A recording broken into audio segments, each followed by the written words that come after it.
Hi, I'm Angela Patten. I've been thinking about those collective nouns for poets. A gaggle of poets might be a good one, but Daniel has a better one, a plethora of poets. Perhaps other people can come up with some too. This poem is called Blood Moon, and you probably remember the lunar eclipse we had a few months ago. This came out of it. Blood Moon. Neighbors appear in ones and twos to cluster outside the buildings. Some have brought folding chairs, others binoculars, as though expecting fireworks and not a lunar eclipse. Those with the best equipment relay the news to the rest of us, but everyone can see a shadow begin to move across that unearthly countenance. A woman covering her hair with a black lace mantilla as she hastens shamefaced through the side door of a church. Now the moon is a blood orange in a bowl of stars. Some burst into applause and others follow.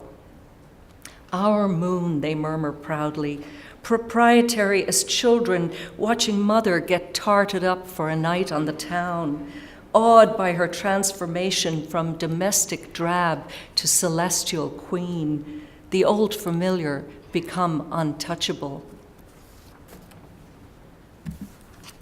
This is the poem that appeared in the booklet, and it's, I suppose it's my impression or my recollection of the onset of the 1960s in Ireland, where I grew up.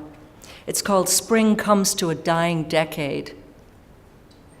Here's the house finch with his flaming breast, the goldfinch yellowing up like a canary, the cardinal fully incarnadined. It must be spring.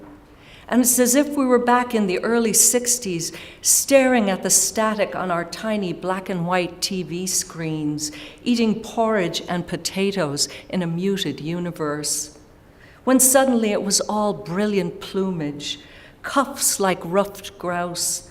Mother wore a woodpecker's red beret.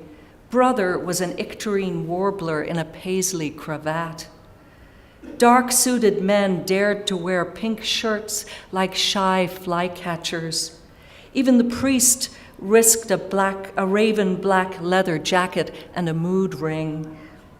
The world turned bottoms up like a tufted titmouse freeloading at the feeder, his raucous squawks asserting what we instantly twigged was mating season. Last winter, I broke my wrist, and it's the first time I had ever broken a bone. And what was worse than the surgery was the fact that they called it a fragility fracture, the kiss of death. Anyway, this poem is called Tracks. After surgery, the stitch marks look like bird feet walking up my arm. But what strange bird has left its bone-white prints embedded in my wrist like needle tracks?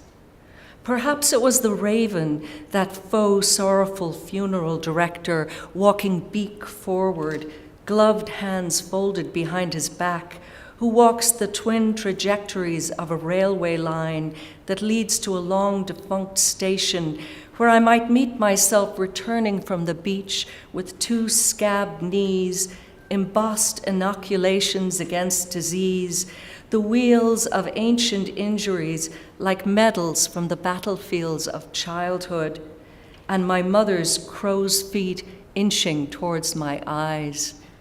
Thank you.